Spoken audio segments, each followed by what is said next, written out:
باشه ممنون.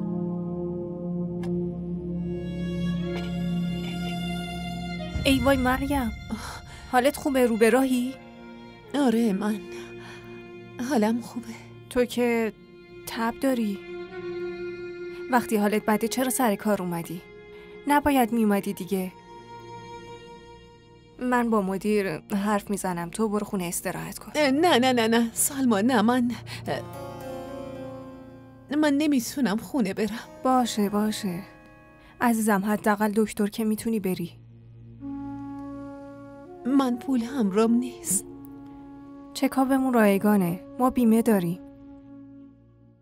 برو اتاق کارمندا بشین، به دکتر میگم بیاد. باشه؟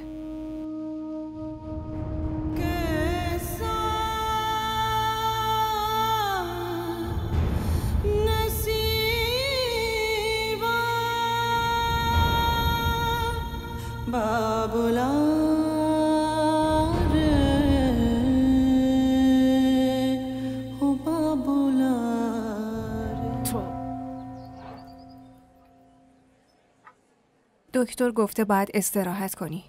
برای 3 روز باید مرخصی بگیری. به شوهرت زنگ بزن و بگو بیاد ببرتت خونه. اون نمیاد. ها؟ چرا نمیاد؟ مشکلی هست؟ نه، هیچ مشکلی نداریم. احتمالاً سرش شلوغه. توی شرکت کار میکنه. شوهرت چی کار میکنه؟ تجارت داره. کارش خیلی خوبه. وقتی کارش انقدر که میگی خوبه، پس چه دلیلی داره که اینجا کار کنی؟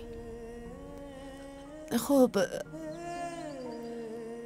من اصرار کردم، اونم به هم اجازه داد. شوهرت دوست داره؟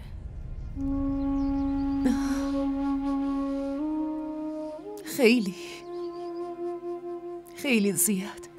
خوبه. تو برو داخل استراحت کن، من با مدیر حرف میزنم. سلما، ممنونم.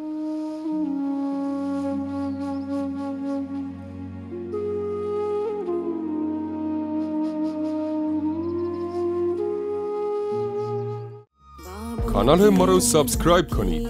حمایت شما به ما روحیه میده.